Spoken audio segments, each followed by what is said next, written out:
जैसे ही तुमने कोई इच्छा की, तुम उस वृहद विराट से अलग हो गए।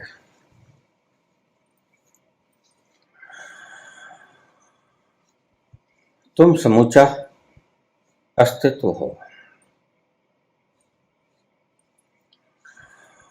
What ever it is you are, जो मौजूद है वो तुम हो।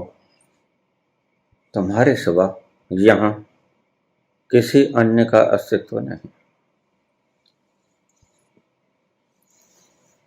तुम ही विराट हो। तुम ही सुख के सागर हो। तुम ही आनंद के सागर हो। न तुम दरिद्र हो, न तुम कंगाल हो। तुम शहंशाह आलम हो। और ये कोरी कल्पनाएं नहीं, कोरी कल्पनाएं तो आज तुम्हारे मन के भीतर भरी पड़ी है। जब कोई संत बोलता है और तुम्हें कहता है कि तुम ही हो तत्वमसि श्वेत केतु,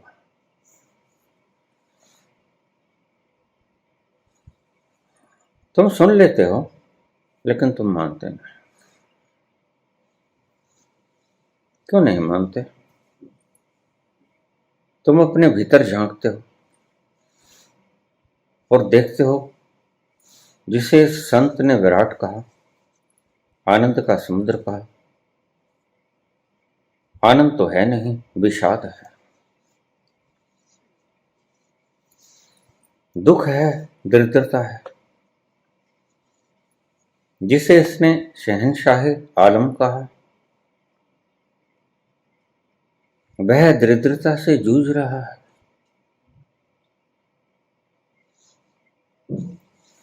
तुम सुन लेते हो लेकिन तुम्हारे हृदय के भीतरी तल इस बात को मानते नहीं।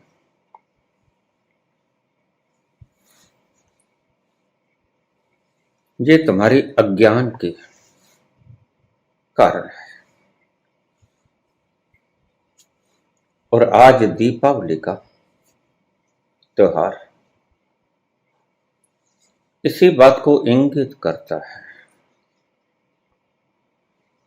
कि उस जलते हुए दियों को जो तुम्हारे भीतर अंतस में प्रकाशमान है, उनको जानना ही तुम्हारा परम कर्तव्य है। अन्य कर्तव्य पीछे रह जाते हैं। एक ही कर्तव्य है, भीतर जलते हुए दिए को जान लेना। और इतने दिए तुम जलाते हो, और सच भी है, जितने दिए जल रहे हैं उतने तुम जला भी नहीं पाते। जितनी चेतनाएं हैं यहां, जलचर, थरचर, नभचर, ये चारों प्रकार के जीव जंतु चेतनाओं के बिना कुछ नहीं कर सकते। इनके भीतर एक जलती हुई चेतना है, और वह चेतना सब जगह मौजूद है। ठीक से कहूं, सब जगह वो ही मौजूद है। इधर देखता हूं उधर तू ही तू है। हर जर्रे में तू ही तो रूबरू है। मैंने कहा, जैसे ही तुमने कोई इच्छा की तो तुम उस विराट से अलग हुए।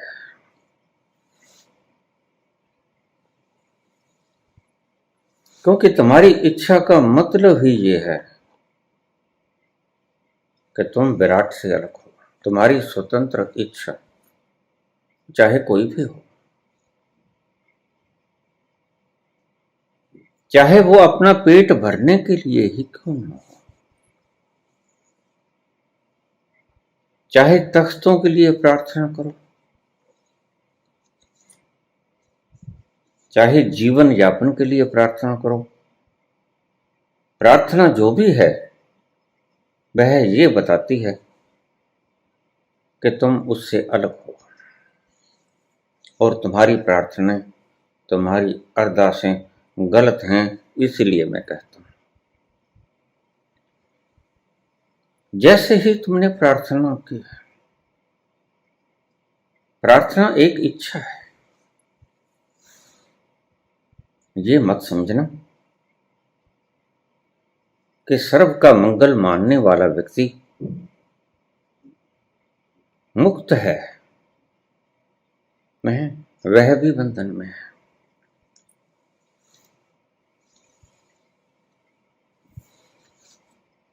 क्योंकि वह ये मानता है कि सभी कुछ अमंगलकारी है, मंगलकारी है नहीं।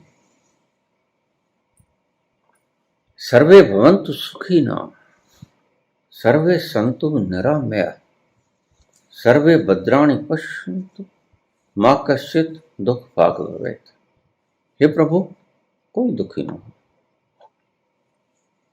सभी जगह उजियारा ही उजियारा हो। आज जैसे दीपक जल रहे हैं वैसे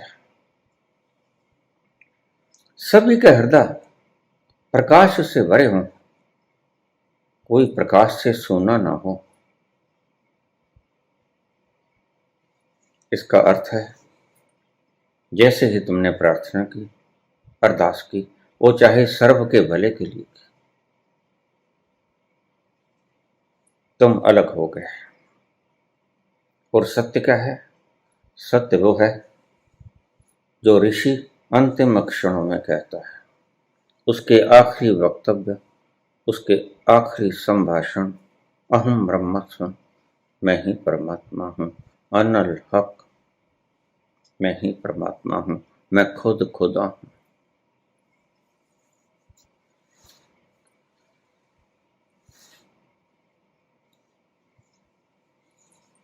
आज वो दिन है तुम्हें जताने का, तुम्हारे भीतर गहरे में ये बात उतर जाए कि सभी ये जो दिए जलते हैं, ये दिए अलग नहीं हैं। ये दिए एक ही त्योहार को मनाते हैं, दीपावली। तुम्हारे हृदयों में वह चैतन्य जागृत है, सभी दियों में। और तुम जो अरदास करते हो, तुम जो फरियाद करते हो, तुम जो प्रार्थना करते हो,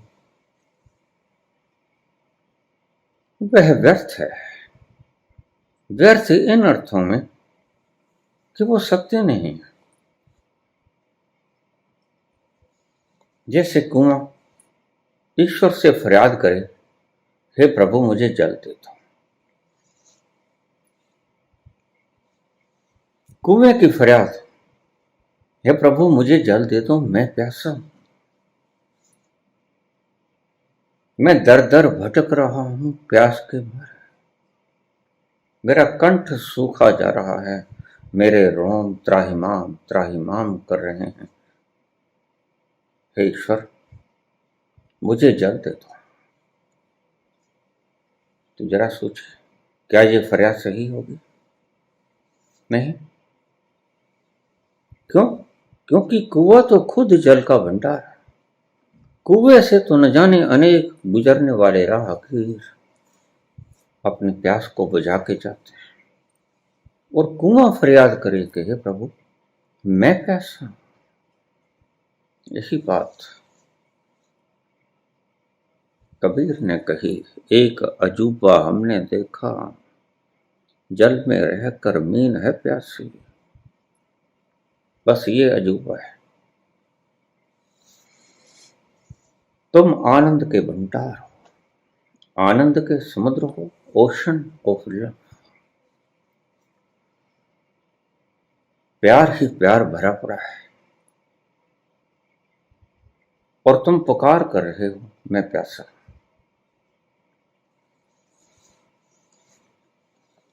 प्रेम मांगते हो एक दूसरे से, यह दर्शाता है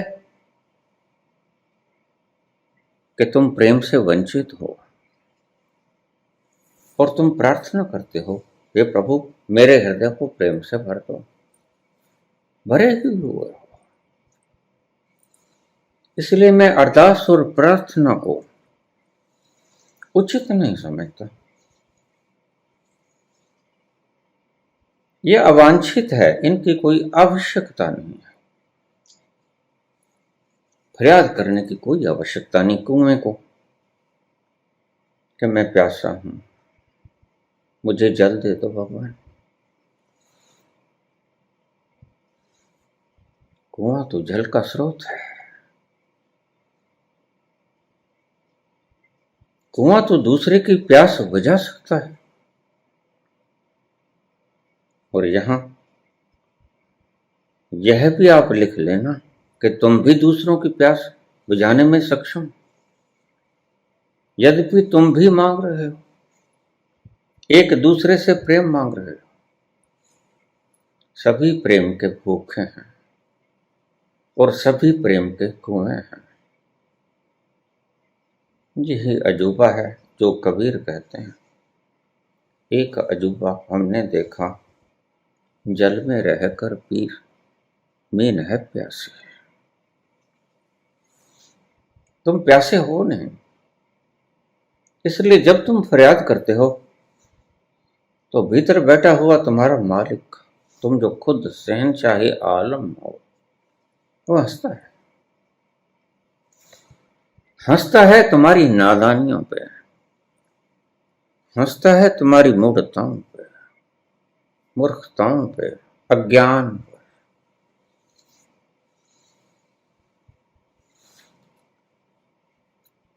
यही बात संत कहते हैं। तुम जगमगाते हुए दिए हो, वर्ष में एक बार दिया जला लेते हो, औपचारिकता है। सारा वर्ष गुजर जाता है, कहां जान पाते हो कि वो दिया जो मैंने जलाया था वो मैं ही। अहम ब्रह्मस्मि, शिवोहम, मैं ही शिव हूं। फिर नादानियां तुम्हें ज्यादा घेर लेती हैं, फिर तो गंगा के तीर पे बैठे हुए माला को हाथ में लिए जपना शुरू कर देते हो, शिवोहम शिवोहम। ये कहने की बात नहीं, कहा भी जाता है, लेकिन वो कहता है जो उस मुकाम पे पहुंच के आनंद से नहाता नहाता हुआ कहता है। अमृत के आनंद की बौछार उसके तन बदन को नहला रही है, तो उसके भीतर से आती है आवाज। उस नहाने के क्षण में जो बाबा नानक ने कहा, तीर्थ नावा जे तिस भावे बिन पाने की नाई करे। तीर्थ के अंदर मैं स्नान कर लूं, लेकिन अगर तू चाहेगा तो, अगर तू नहीं चाहेगा तो मेरी कोई औकात नहीं, कोई जोर नहीं मेरा कि मैं उस तीर्थ के भीतर डुबकी लगा लूं। कौन से तीर्थ की बात करते हैं? हमने हर चीज की नकल पैदा कर ली है। नकली तीर्थ, नकली प्यास बुझाने वाले पानी, नकली फूल, नकली सुगंधें, मानव जैसे नकल हो गया है। तुम उस तीर्थों पे नकल पड़ते हो, ये माटी का पुतला। फिर नाचता नाचता पहुंचता है तीर्थों पे स्नान करने। नहीं, इस तीर्थ की बात नहीं की थी, बाबा ने उस तीर्थ की बात की थी। तीर्थ नम जे तिस पावे।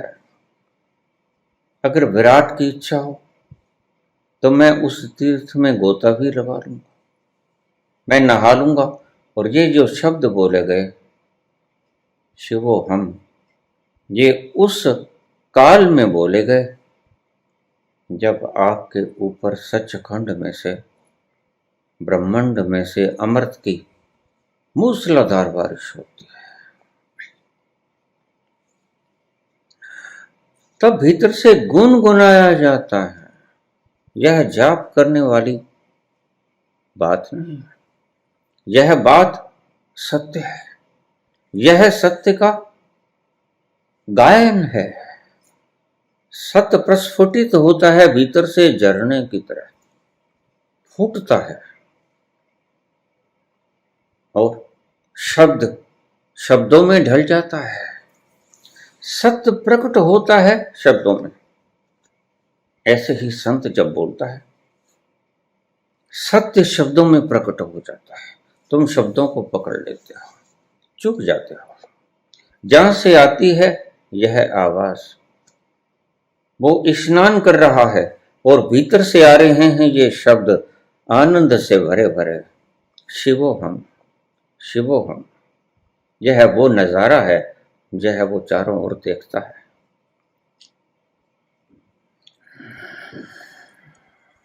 न पुण्यम न पापम न सुखम न दुखम। मैं पुण्य से भी नहीं मिलता, मैं पाप से भी नहीं मिलता, मैं सुख में भी नहीं मिलता, मैं दुख में भी नहीं मिलता। न पुण्यम न पापम न सौख्यम न दुखम न मंत्रो न तीर्थम। न मैं किसी मंत्र से मिलता हूं, न मैं तीर्थ की यात्रा से मिलता हूं, न हज से मिलता हूं, न कुरान के शब्दों से मिलता हूं, न वेदों न यज्ञ, मैं यज्ञ करने से मिलता हूं, न वेदों के पढ़ने से मिलता हूं। मैं वो शिव किससे मिलता हूं?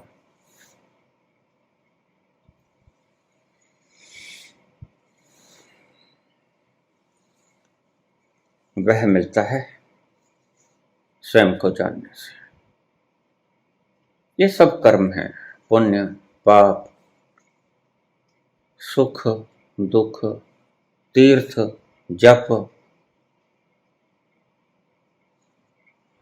पूजा, यज्ञ, मंत्र, ये सब कर्म कांड है। जब तक ये करते रहोगे तब तक वह न मिलेगा जो वास्तव में तुम हो।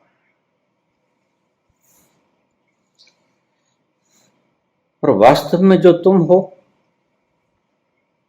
बस एक बात को समझ लेना, यही जिस दिन तुमने जान लिया एक शब्द, उस दिन इनकी जरूरत कहां रह जाती है। न पुण्यम न पापम न सूक्ष्म न दुख, न मंत्रो न तीर्थम न वेदो न यज्ञ। न वेद से मिलता हूं न यज्ञ से मिलता हूं। प्रचार कर लो, मंत्र का प्रचार कर लो, वेदों का प्रचार कर लो, पुण्य करो पाप करो, तीर्थ करो स्नान करो, जप करो तप करो, हवन करो, कुछ करो, यही वेदांत है। वो तत्व नहीं मिलेगा। और वह तत्व कौन तत्व? जो तुम स्वयं हो। बड़े मजे की बात है। तुमको ढूंढते हो। कितनी मजेदार खोज है। तुमको ढूंढते हो। और पा नहीं सकते। कितनी सुंदर खोज, कितनी सुंदर सृष्टि। तुम दूसरे में उलझ गए। काश तुम्हारे भीतर का दिया इस दीपावली को जल जाए।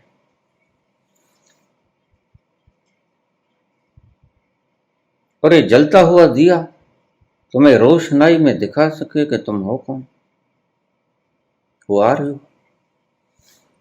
याद करा सके तुम्हें जब तुम बिछड़े थे अपने साईं से, जो तुम हो।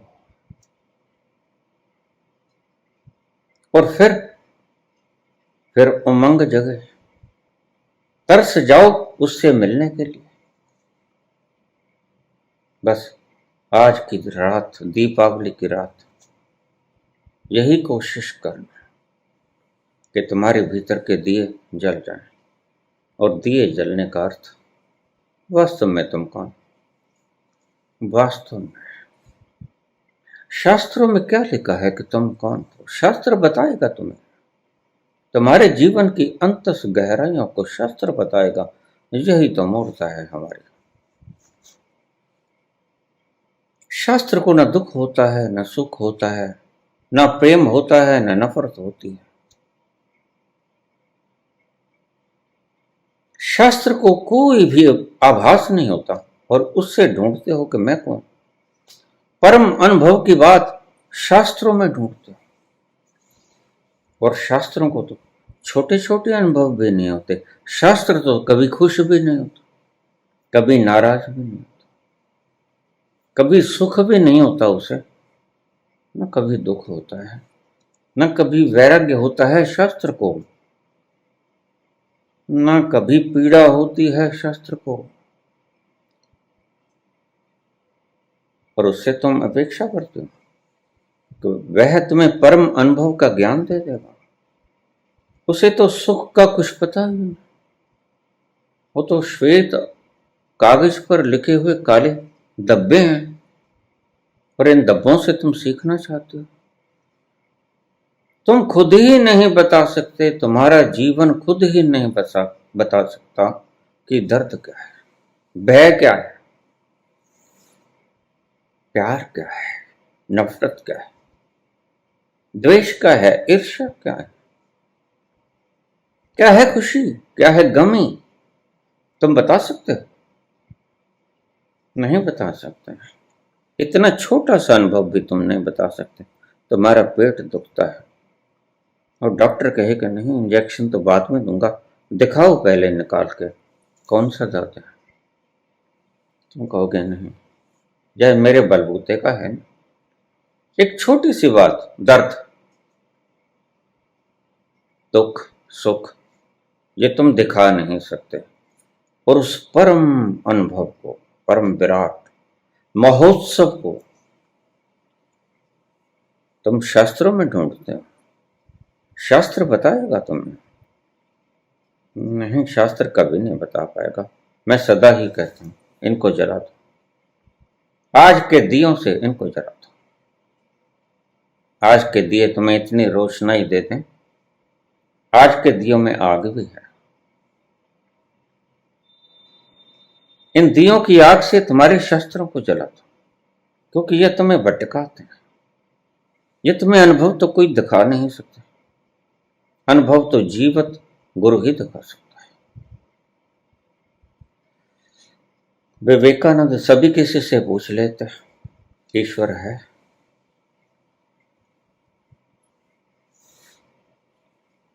संत कहता हाँ है। तुमने देखा है? हाँ हाँ, देखा है, देखा है। हाँ, फिर तुम मुझे दिखला सकते हो? बड़े सरल, बड़े निर्दोष, इनोसेंट भाव से पूछते, तुमने देखा है? हाँ, मुझे दिखा सकते हो? तो शक पका जाते हो। यहां के शक कहा जाते हैं तुम्हारे शास्त्र। शास्त्रों से पूछो, क्या है दर्द, दिखा सकोगे?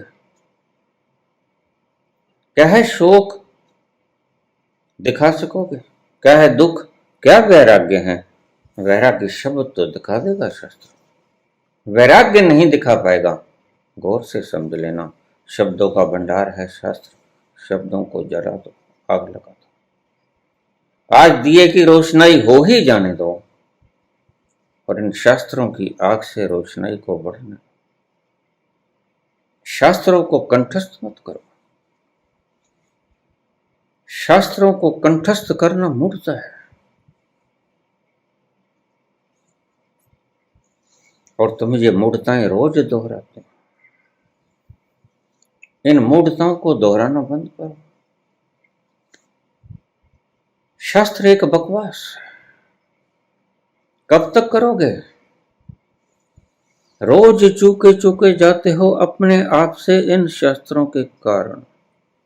ये शास्त्र हैं जो तुम्हें चूकने में मास्टरमाइंड का रोल निभाते हैं। बड़े से बड़ा रोल इन शास्त्रों का है तुम्हें उलझाने में। तुम्हें चाहे शास्त्रार्थ में उलझा दें, चाहे नफरत में उलझा दें, उलझाने का काम शास्त्रों का है।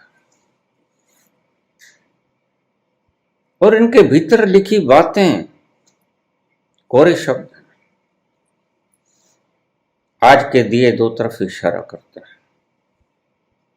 बाहर के शब्दों से भरे हुए शास्त्रों को जला दो और भीतर अनुभव से भरे हुए स्वयं की यात्रा को। स्वयं तक पहुंचना है इस रोशनाई में, अंधेरों को चीर कर, अंधेरों की छाती पार कर निकल जाना है उस जगमगाते हुए बिंदु की तरफ, जो बिंदु विराटता का द्वार खोलता है। और ये जान ही लेना है, बहुत बरस बीते मेरे माथों, तुमने तो जन्म बिता दिए। बहुत जन्म बीते मेरे माथों, बहुत बरस बीते मेरे माथों।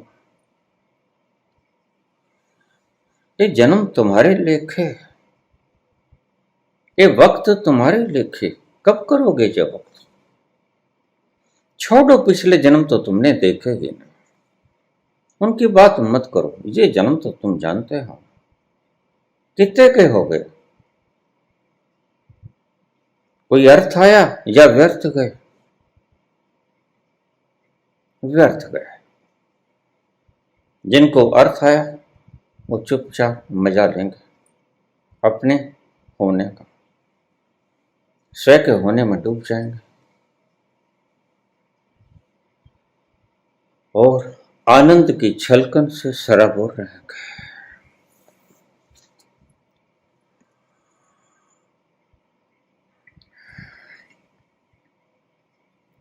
आज का दीपक दो बातों की तरफ इशारा करता है।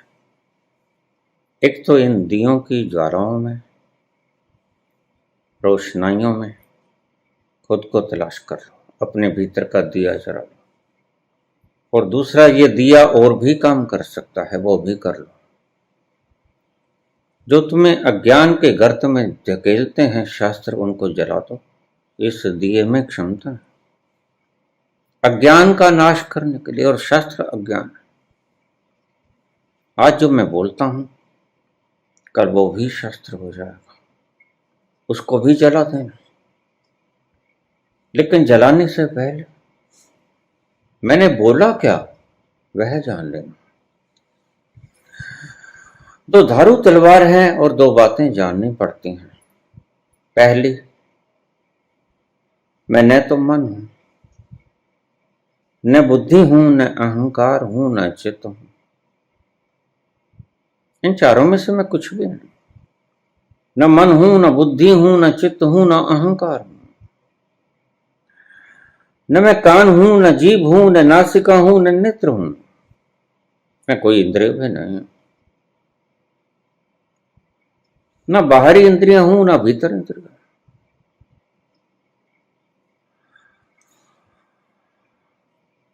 मैं न आकाश हूं, न धरती हूं, न अग्नि हूं, न वायु हूं। इनमें से मैं कुछ भी नहीं। मैं तो शुद्ध चेतना हूं, अनादि अनंत शिव हूं। अब एक बड़े मजे की बात बताऊं, यह पहला पाठ है और मुझे अफसोस है, शंकराचार्य तो यहां नहीं रुके।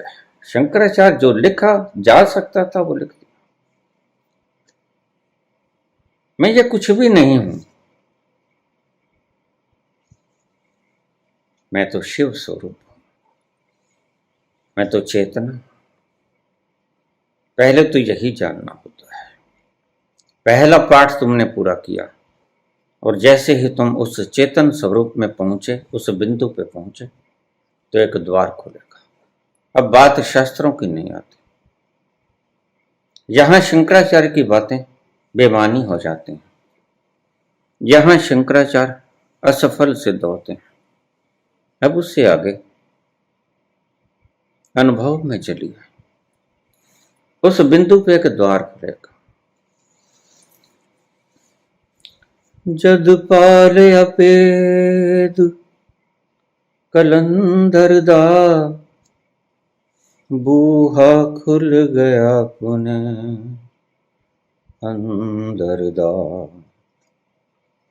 सुखवासी हां उस मंदर दा,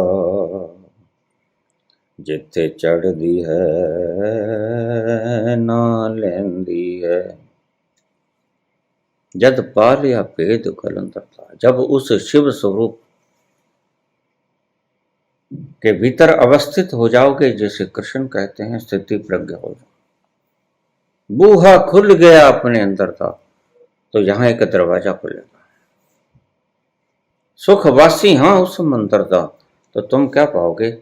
मैं उस मंदिर में सुख पूर्वक विराजमान हूं, जिथे चढ़दी है न लेंदी है।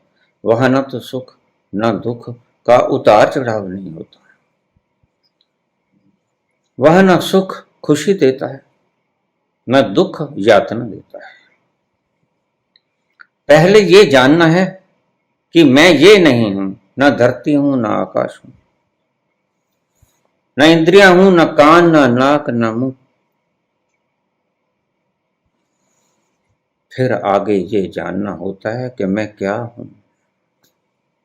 यहां तक आकर बात समाप्त नहीं होती, हालांकि शंकराचार्य समाप्त कर देते हैं, लेकिन करें क्या बेचारे।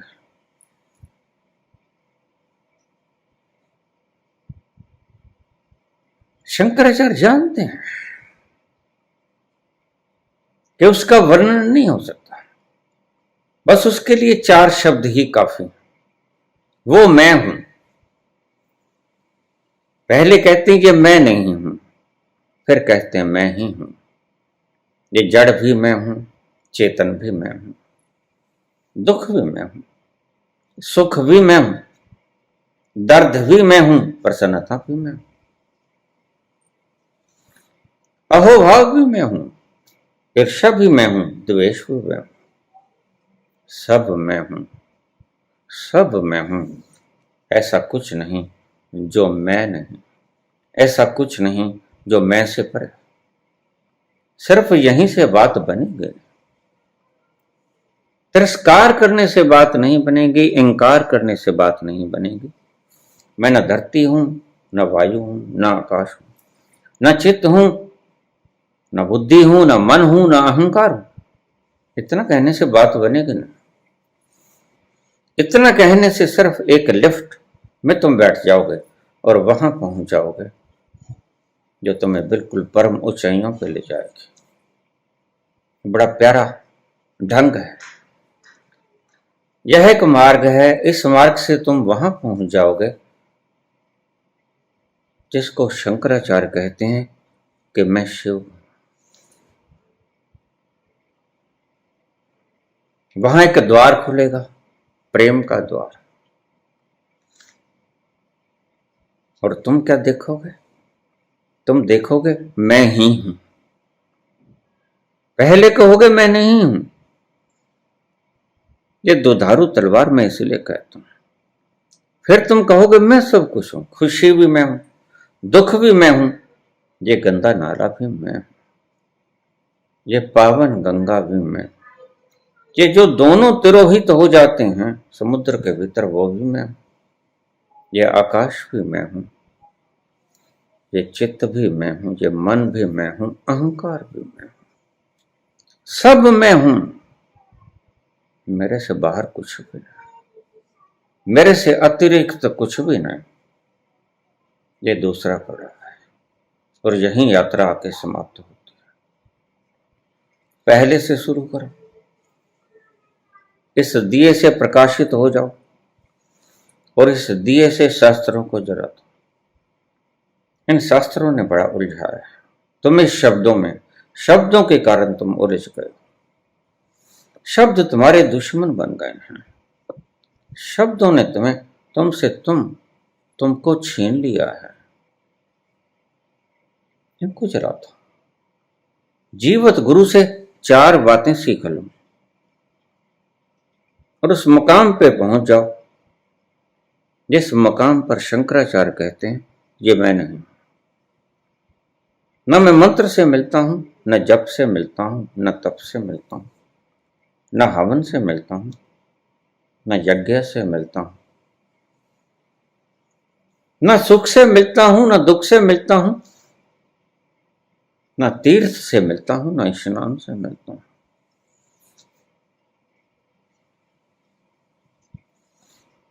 फिर तुम जानोगे मैं ये नहीं हूं। देखिए यह दुधारू तलवार की यात्रा है। मैंने तुम्हें पहले कहा रुक मत जाओ, एक पड़ाव के ऊपर आकर रुके तो तुम उलझ जाओगे, फिर तुम बुद्ध हो जाओगे। बुद्ध कहते हैं ईश्वर नहीं, एक प्रकार से दूसरे को तुम, विपरीत को तुम त्याग दोगे। लेकिन तुम जानते हैं हर सिक्के के पहलू तो 2 होते हैं। तुम कह दोगे ईश्वर नहीं, बिल्कुल ठीक, लेकिन दूसरा सिक्का भी आने की फिराक में है, वह भी करवट लेने को तैयार। वह जब दूसरा आएगा तो क्या करोगे जनाब? दूसरा भी आएगा, सदा आता है, रोशनाई के बाद अंधेरा भी आता है और अंधेरे के बाद दुखी मत हो, बस सवेरा होने को है। और तुम्हारी आदत है सुख आता है तो तुम सुख से चिपक जाते हो, दुख आता है तो तुम दुख से चिपक जाते हो। कुंती बड़ी होशियार थी, मैं समझदार कहूंगा। धरती के ऊपर कुछ समझदार स्त्रियों में से एक कुंती। कुंती सुख मांगती है, वो मांगती है जिससे सुख मिलता है। सुख मिलता किससे वह ये जानती। तो भगवान कृष्ण द्वारिका चले, युद्ध समाप्त हो गया, कुंती महारानी बन गई। मां के चरण स्पर्श करता है, बुआ मैं द्वारका चला। जाओ जाओ पुत्र, चिरंजीवी भव, आयुष्मान भव। मां मेरे लिए कोई आदेश, कुछ मांग लो, अब मैं चला, फिर लौट के नहीं आऊंगा। पुत्र मैं जो मांगू दोगे? निश्चित मां, मेरे घर किस चीज की कमी है, तुम मांगो। पुत्र झोली फैला ली मां कुंती ने।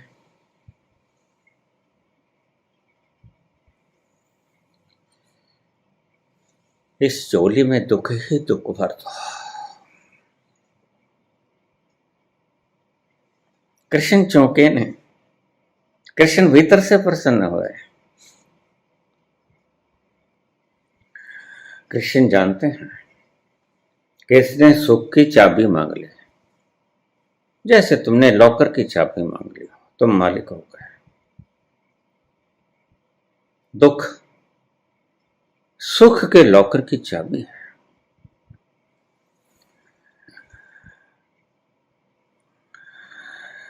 शंकराचार्य कहते हैं, न मुझ में राग और द्वेष है, नहीं लोभ और मोह, नहीं मुझ में भेद है और नहीं ईर्ष्या की भावना, न मुझ में धर्म अर्थ काम और मोक्ष। मैं तो चैतन्य रूप हूं, आनंद हूं, शिव हूं, शिव हूं। एक पक्ष बना दिया उसने।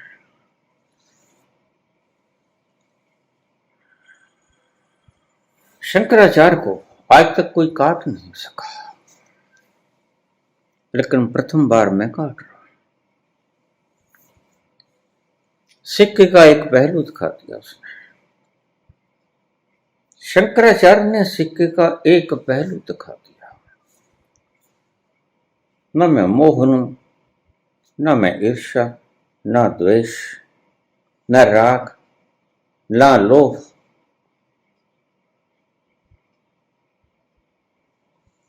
मैं तो शिव हूं।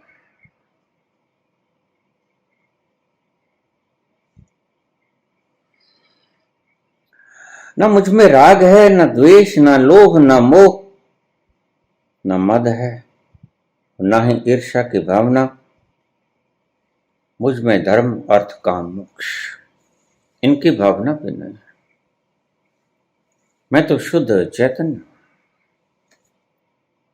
सबसे परे हूं, शिव स्वरूप, चेतना। तो मैंने कहा वहां द्वार खुलेगा। पहले इनकार करना होगा, जैसे शंकराचार्य ने इनकार कर दिया, मैं नहीं।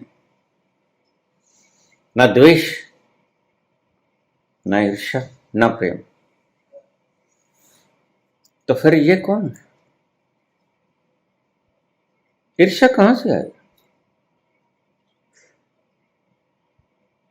बस यहां छटपटा जाते हैं शंकराचार्य। उनसे पूछा जाए कि ये द्वेष की भावना, ये क्रोध, ये लोभ, ये मोह, ये राग, ये प्रेम, राग और द्वेष, लोभ और मोह, मद, ईर्ष्या, धर्म अर्थ काम मोक्ष, इनकी भावना ये कहां से आई? अगर तुम ये नहीं हो तो क्या ये कोई दूसरी एग्जिस्टेंस है? बस यहां किसी ने ध्यान नहीं किया।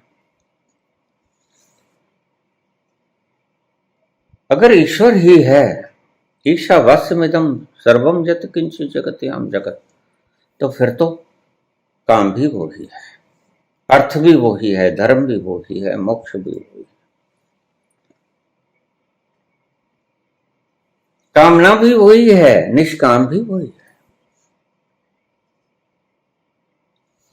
यहां आकर शंकराचार्य चुप हो जाते हैं। शंकराचार्य बहुत सी बातों पे चुप हो जाते हैं, तुम्हें पता नहीं। चुप हो गए जब गार्गी ने संभोग की बात कही। संभोग क्या होता है शंकर? ये चुप हो गए, पता नहीं था उन्हें, क्योंकि गंदा नाला तो मैं हूं ही नहीं, तो फिर ये कहां से आ गया? अगर ईर्ष्या तुम नहीं हो तो ईर्ष्या आ कहां से गई? तुम्हारी इस सृजना के भीतर ईर्ष्या कहां से आ गई? द्वेष कहां से आ गया? नफरत कहां से आ गई? ये आग कहां से आ गई? तुम शुद्ध शुद्ध तुम, तो अशुद्ध कौन? यहां आकर गड़बड़ा जाते हैं, जैसे संभोग की बात के ऊपर शंकराचार्य गड़बड़ा गए। 33 वर्ष की उम्र में चले गए। अगर और जीवित रहते तो शायद ये भी बता जाते। छोटी उम्र में चले गए।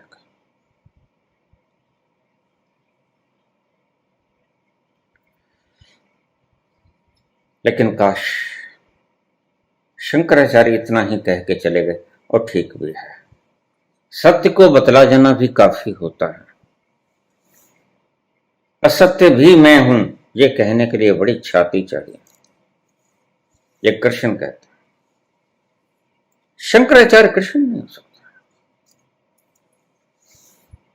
अगर एक बात कहूं और आप नाराज ना हो, और अगर नाराज हो भी जाएंगे तो होते रहे, कोई फर्क नहीं पड़ता। शंकराचार्य और कृष्ण दोनों दूसरे के एक छोर पे खड़े हैं, विरोधी छोर। एक छोर पे शंकराचार्य हैं और विरोधी छोर के ऊपर कृष्ण। शंकराचार्य कहते हैं मैं राग द्वेष नहीं, मोह माया नहीं हूं, मद नहीं, धर्म अर्थ काम मोक्ष मैं नहीं हूं। लेकिन कृष्ण कहते हैं मैं सब कुछ हूं। गंगा नाला भी मैं हूं, पवित्र गंगा भी मैं हूं, और जिसके भीतर दोनों जाके प्रवाहित हो जाते हैं, मर्ज हो जाते हैं, वो समुद्र भी मैं हूं। थोड़ी गहरी दृष्टि रखते हैं, बृहत दृष्टि है। इसलिए आज तक शंकर के ऊपर तो प्रश्न उठ ही गया, कृष्ण के ऊपर प्रश्न नहीं उठ सके। कभी कोई कृष्ण के ऊपर प्रश्न नहीं उठा सकेगा। कृष्ण बड़े फ्लेक्सिबल हैं। कृष्ण सबको आत्मसात कर लेते हैं। कृष्ण पाप को भी आत्मसात कर लेते हैं। कृष्ण प्रेम को भी आत्मसात करते हैं, और प्रेम को नहीं, नफरत को भी आत्मसात कर लेते हैं। ये वही कृष्ण हैं जो रास रचाते हैं राधा के साथ, गोपियों के साथ, रंग की दुनिया में खो जाते हैं, निधि वन में महारास रचाते हैं। शंकर ऐसा नहीं कर सकता, इसलिए तो ठट्ठे आ गए। गार्गी ने दुखती रग छेड़ दी एक छोटी सी बात के लिए। शंकर को शरीर छोड़ के 6 महीने के लिए राजा के शरीर में प्रवेश करना पड़ा। क्यों करना पड़ा? क्योंकि अधूरा था ज्ञान।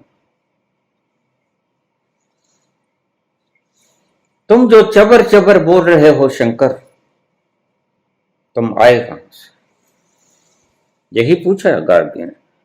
अल्फाज दूसरे थे, ये बात अलग है। तुम आए कहां से?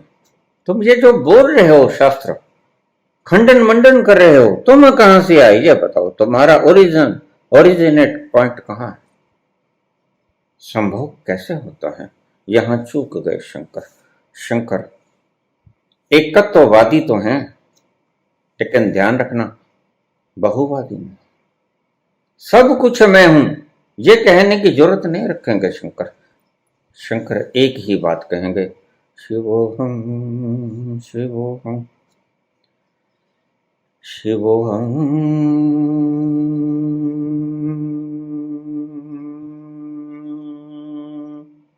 शिवोहम। अमर आत्मा सच्चिदानंद में, शिवोहम शिवोहम शिवोहम शिवोहम। जैसे शस्त्र काटे अग्नि जलाए, गलाए न पानी न वायु सुखाए, वही सच्चिदानंद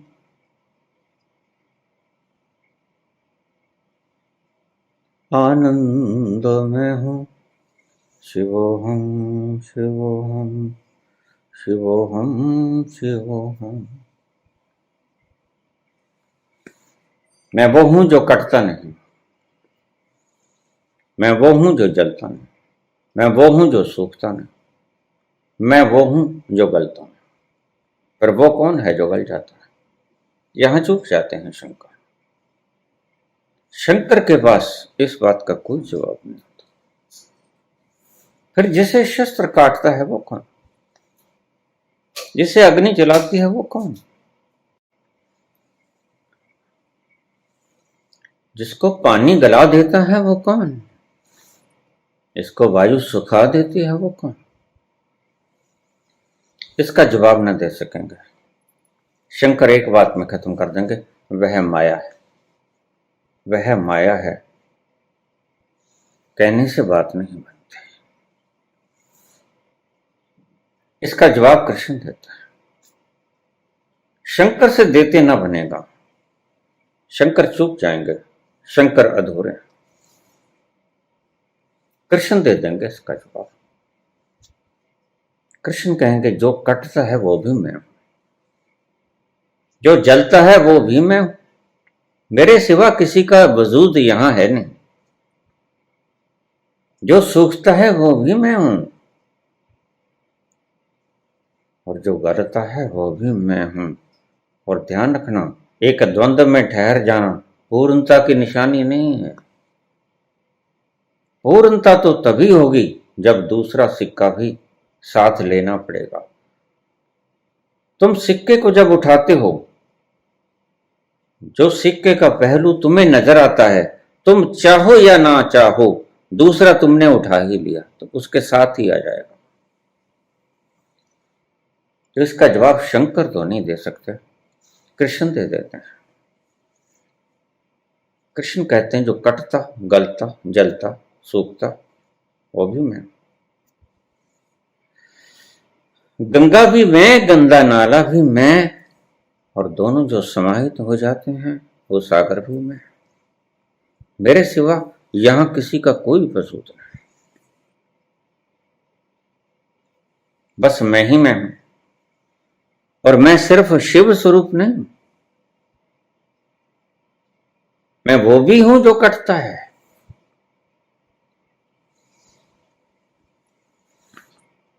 कृष्ण, शंकर बाल ब्रह्मचारी हैं। कृष्ण कभी आपको बाल ब्रह्मचारी होने की जिद नहीं करेगा। कृष्ण तो बचपन में ही रास रचाते हैं, निधि वन में राधा और गोपियों के साथ जरा भी झिझक नहीं हो। कृष्ण वो जो पूर्ण है, और शंकर वो जो अपूर्ण है। क्रोधित मत होना मेरी बात पे, और अगर हो भी गए तो मेरा करोगे। शंकर की बात अपूर्ण है, कृष्ण की बात भी पूर्ण है, और कृष्ण भी पूर्ण है। शंकर पूर्णता को उपलब्ध हो गए हैं, यह ठीक है, लेकिन पूर्णता को व्याख्यायित नहीं कर सके।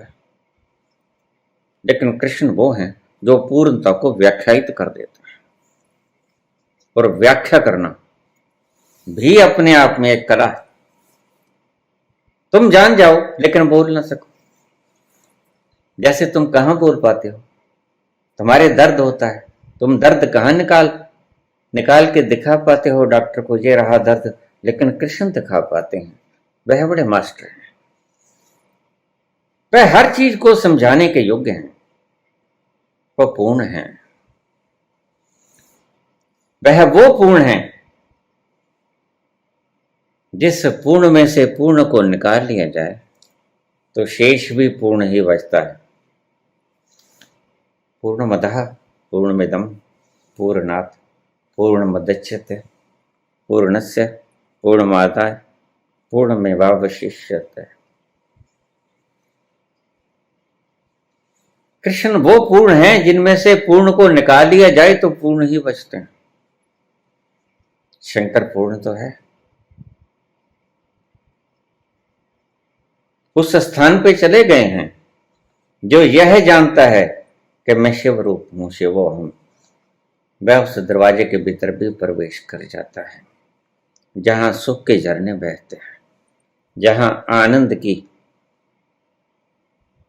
नशीली हवाएं चलती हैं, जहां महकती हुई खुशबू का सागर है,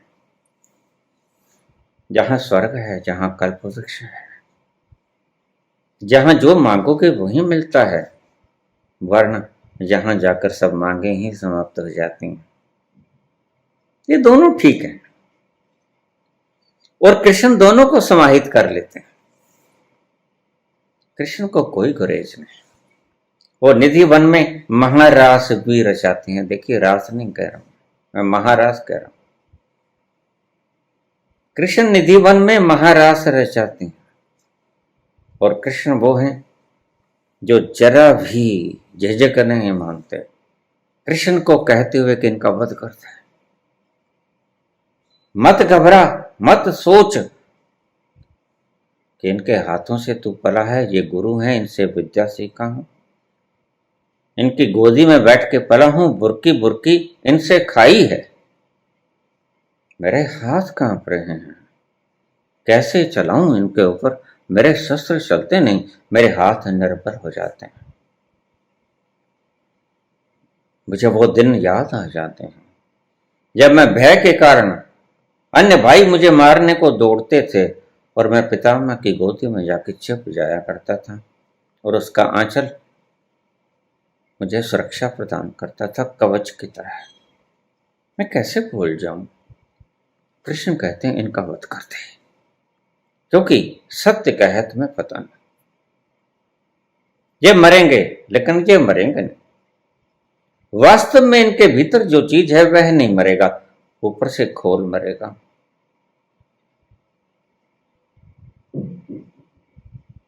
और कृष्ण दोनों में निष्णात हैं। कृष्ण रास भी रचाने में निष्णात हैं, जो शंकर नहीं रचा सकता। शंकर तो हीन करेंगे, शंकर लंगोट बांधेंगे, कृष्ण लंगोट नहीं बांधेंगे।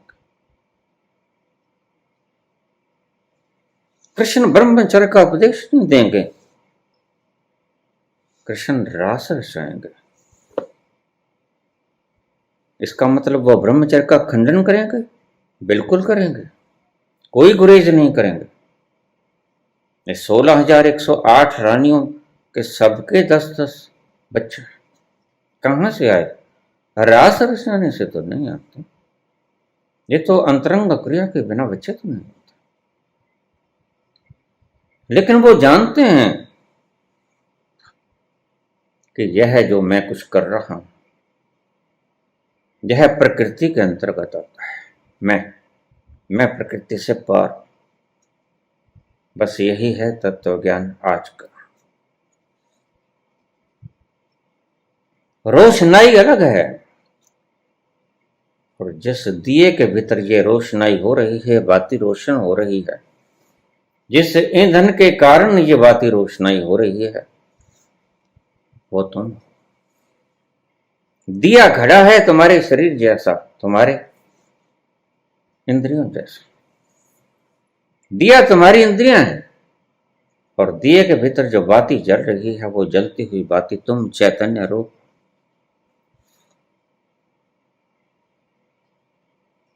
और जिस धृत के द्वारा यह दिया प्रकाशमान है, और धृत तुम्हारी आत्मा की, आत्मा का स्वभाव है। वहां से आता है एनर्जी, और वह तुम्हारी सारी इंद्रियों को प्रदान करता है, और तुम्हारी ये इंद्रियां चलने लग जाती हैं। इसलिए जब तुम शरीर से बाहर हो जाते हो तो इंद्रिय कोई काम नहीं कर सकती।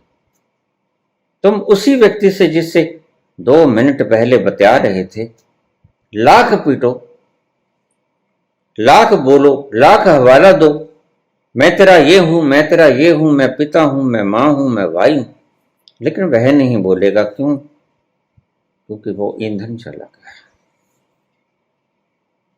वो कनेक्शन टूट गया जो तुम्हारे घर को एनर्जी देता था, प्रकाशमान करता था। आज का दिन, आज की रात तुम अगर ये जान लो, पहले तो ये जान लो कि तुम क्या नहीं हो। मैंने 2 बातें कही, ध्यान से फिर सुन लो संक्षिप्त रूप में। इसका सार, पहले तो ये जानना पड़ेगा कि मैं क्या नहीं हूं। मैं थोड़ा सा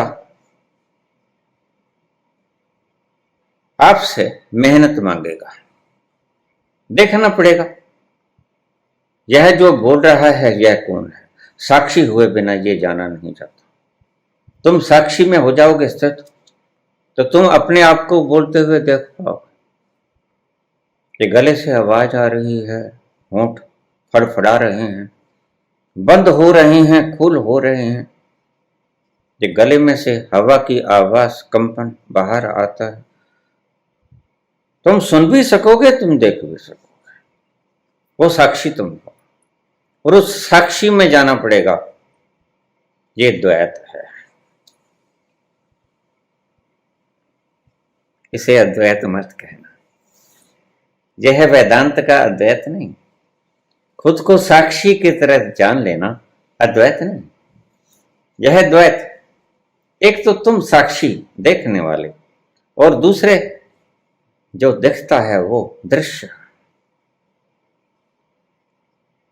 तुम लगातार उसे देख रहे हो। मैं बोलता हूं, लेकिन मैं कहां बोलता हूं? मेरी शक्ति से, मेरी इच्छा से ये यंत्र बोलने का काम कर रहे हैं। मैं नहीं बोल रहा हूं, लेकिन मेरी इच्छा से, मेरे संकल्प से ये यंत्र काम कर रहा है। जो मैं चाहता हूं वो बोला जाता है। मेरे चाहने के उपरांत कुछ भी नहीं बोला जाता।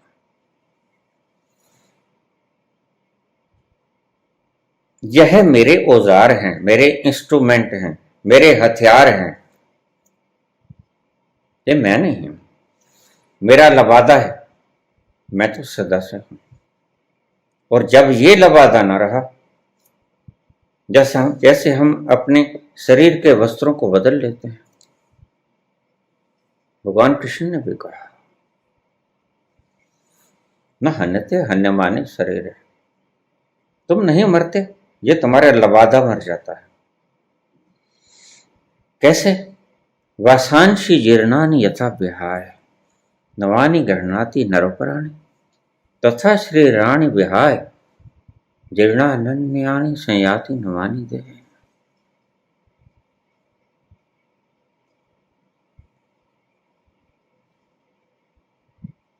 जैसे तुम स्नान करके पुराने वस्त्र उतार देते हो, नए वस्त्र धारण कर लेते हो, वैसे ही ये जो तुम हो, यह पुराने वस्त्रों को उतार देते हो, नए वस्त्र को ग्रहण कर लेते हो। लोग कहते हैं मरते हुए बड़ा दुख होता है। गलत है, उन्होंने मृत्यु को भी देखा। मैंने मृत्यु का आभास किया है। मैंने अनेकों बार, मैं रोज मरता हूं। और जो कभी मरे नहीं वो क्या बताएंगे मृत्यु क्या है। मैं रोज मरता हूं, और मृत्यु जैसी शांति देने वाली कोई चीज नहीं। मृत्यु परम शांति का घर है। मृत्यु परम शांति है, घबराना मत। इन मूर्खों पाखंडियों की बातों में मत आ जाना। मृत्यु के वक्त व्यक्ति दुखी नहीं होता। शरीर को दर्द हो सकता है अगर घाव लगा है, किसने रिवॉल्वर चला दिया, किसने तीर चला दिया, शरीर दर्द में आएगा, लेकिन तुम दर्द में नहीं होगे। तुम अपनी शांति में प्रतिस्थापित हो जाओगे। वही तो मौका है अपने आप को जानने का। मृत्यु से बड़ा मौका टू नो दाय सेल्फ कोई भी नहीं। ध्यान से समझ लेना, अपने आप को जानने का मौका जीवन में मिले ना मिले, लेकिन एक मौका तुम्हारे पास सदा ही स्पेयर रहता है। और वही मौका है सही, जब तुम सही सही से जान सकते हो। और वो मौका है जिसके लिए तुम सारी उम्र कभी डरे थर्राए। वो मौका आ गया है। मृत्यु के वक्त तुम चाहो तो पार हो सकते हो। यह वो वेला है जो विराट है, जो सत्य को उगाड़ के रख देगी। मूर्ख लोग जीवन से लाभ उठाते हैं, और समझदार लोग मृत्यु से सबक लेना अभी बाकी है। जो भी सुन रहे हैं, सुन तो वो भी रहे हैं जो मर गए, मेरे आसपास बहुत सी रूहें रोज सुनती हैं, भरा पड़ा है सब दूर दराज तक, रोज सुनते हैं सब इस ज्ञान गंगा को, बड़े प्रेम से सुनते हैं। हवाएं ठहर जाती हैं, पत्ते शोरगुल नहीं मचाते, पक्षी चहचहाना बंद कर देते हैं, पंछी फड़फड़ाना बंद कर देते हैं, हवाएं रुक जाती हैं, सुगंधें ठहर जाती हैं। जब मैं बोलता हूं इस ज्ञान को सुनने के लिए बेताब रूहें मेरे आसपास से झुंडों में विराजमान, अनंत अनंत लोग, और अगर मैं कहूं तो करोड़ों लोग। बाहर तो तुम मुझे कुछ भी नहीं सुनते, और मैं तुम्हारे लिए तो शायद कम ही बोलता हूं। मैं उनके लिए ज्यादा बोलता हूं जो मेरे इर्द गिर्द उस लबादों को त्याग कर मेरे आसपास खड़े हैं। तो मृत्यु के वक्त एक सबक ले लेना, ये मृत्यु बड़ी प्यारी है, ये सबसे बड़ी सीख देती है, ये बड़ी से बड़ी गुरु है, ये महागुरु है। मृत्यु से बड़ा गुरु कोई नहीं। मृत्यु के वक्त अगर तुम चाहो तो तुम्हें प्रबोध हो सकता है। मृत्यु एक ऐसा शानदार मौका है, तुम अगर इसका सही उपयोग कर लो तो तुम्हारा भ्रम नाश हो जाएगा।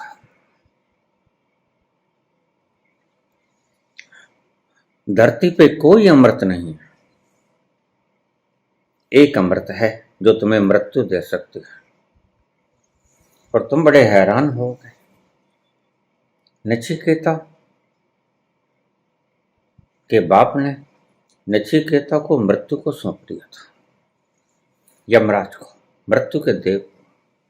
ये कहानी अनोखी है, लेकिन मेरी बातों में इसका सार तत्व आ जाएगा।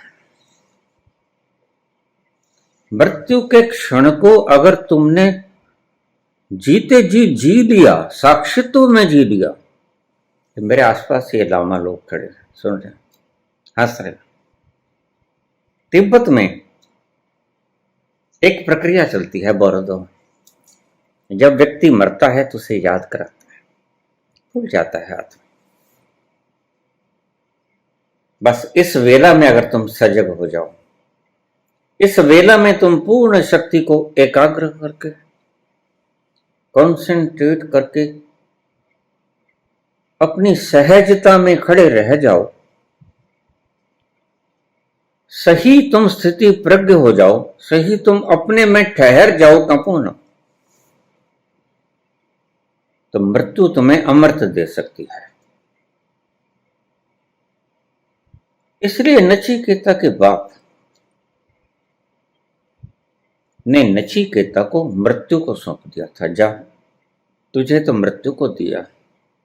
बूढ़ा था, सभी कुछ दान करके जाना चाहता था, मृत्यु करीब थी, सभी बांट रहा था, वो गौएं भी बांट रहा था जो मरना सन थी, दूध नहीं देती थी, मरने के करीब थी।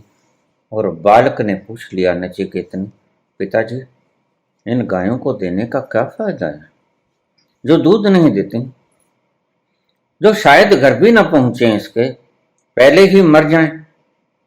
तो मुझे बताओ, तुम सब कुछ दान करके जाओगे, मैं भी तो तुम्हारी मलकियत हूं, मुझे किसको दान करोगे?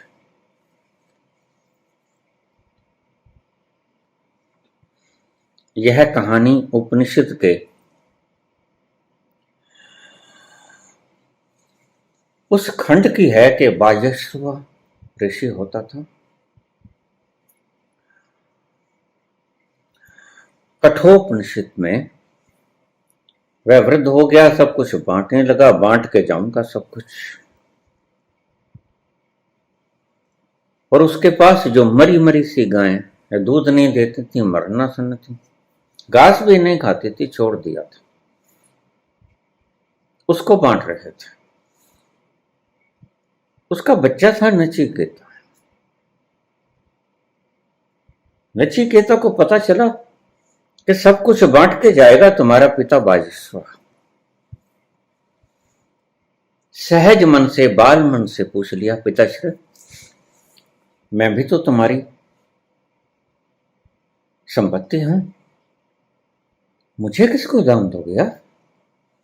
कई बार पूछा, बाजेश्वरवा ने कोई जवाब नहीं दिया।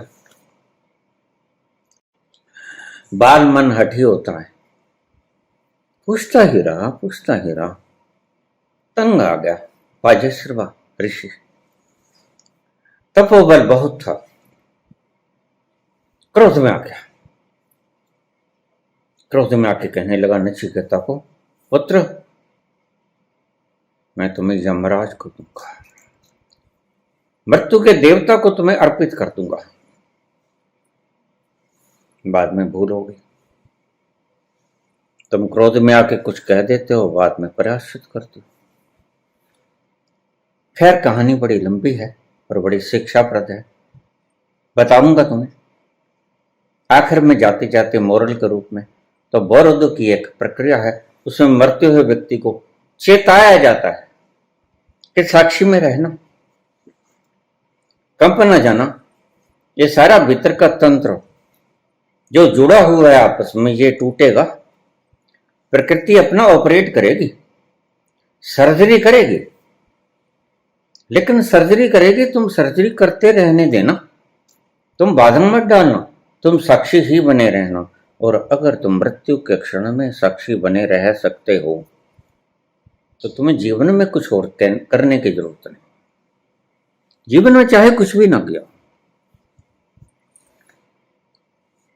बस इतना सा किया हो कि साक्षी में ठहरना सीख लिया, तो मृत्यु तुम्हारे लिए अमृत ला सकती है। वह अमृत जो तुम्हें प्रेम के स्वर्ग में ले जाएगी, जिथे चढ़ दी है ना लेंदी है, जहां कोई उतार चढ़ाव नहीं होता, जहां परम सुगंधी लगातार अखंड धारा रस की, अमृत की बह रही, सुगंधों से सुगंधमान, सभी प्रकार के भीने भीने स्वरों से युक्त स्वर लहरियां तुम्हें आनंदित करती रहेंगी हर वक्त।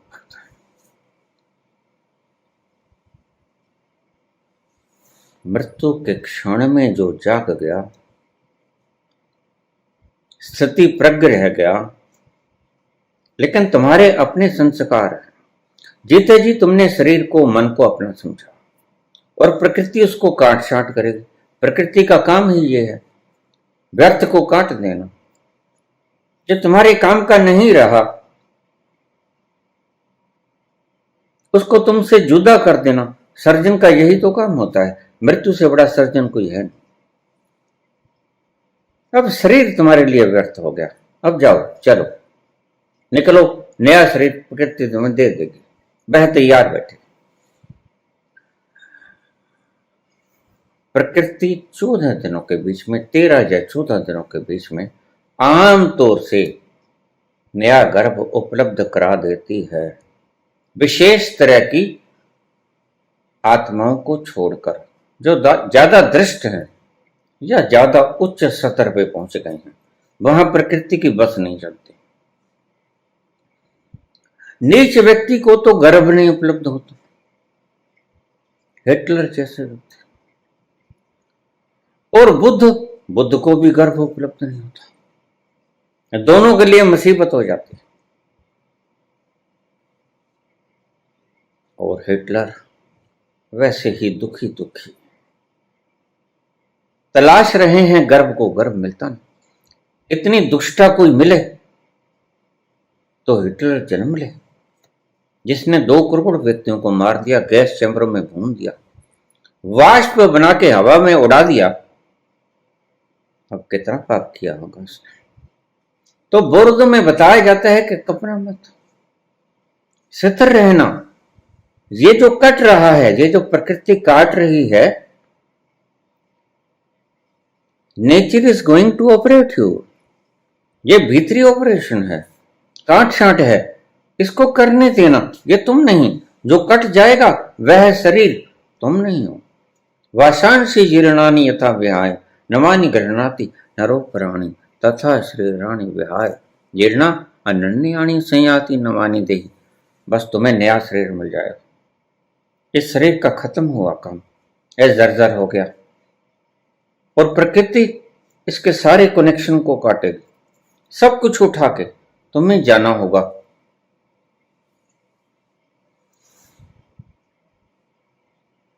अपनी पोटली सर पे रखनी होगी और बाकी काम प्रकृति कर लेगी। उस क्षण में याद कराते थे आसपास के लोग जिन्हें पता होता था, जो जीते जी पहुंच गए होते थे, जो जीते जी जिन्होंने खुद ही ऑपरेट कर लिया था। प्रकृति के हवाले वो छोड़ते नहीं, उन्हें ही मर जीवड़ा कहते हैं। जिन्होंने अपनी राख खुद बना दी, जो खुद भस्म हो गए, जिन्होंने खुद को आहूत कर दिया, वो ऐसे परवाने हैं जो जानबूझकर फना हो गए। तुम भी ऐसा ही बन जाओ। इस दीपावली की आग में, दियों की आग में तुम भी जल जाओ। तुम भी अपने आप को राख बना दो।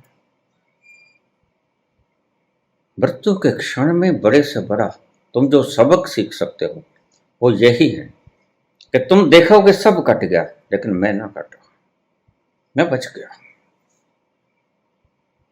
बस वो जो बच गया वो तुम हो। वो जो बच गया वो तुम हो, लेकिन जो कट गया वो भी तुम हो। ये बाद में पता चलेगा। उसकी अभी फिक्र मत करना, शंकर की फिक्र करना, अभी कृष्ण की फिक्र न करना। कृष्ण की फिक्र बाद में होगी, जब तुम उस बिंदु पे पहुंचोगे, वहां से द्वार खुलेगा और उस द्वार में प्रवेश कर जाओगे। फिर कृष्ण की बात जचेगी। मैं ही हूं, सब कुछ मैं ही हूं। गंदा नाला भी मैं ही हूं, कामी भी मैं ही हूं, ब्रह्मचारी भी मैं ही हूं, पाप भी मैं ही हूं, पुण्य भी मैं ही हूं। सब मैं हूं, सब मैं हूं। धन्यवाद।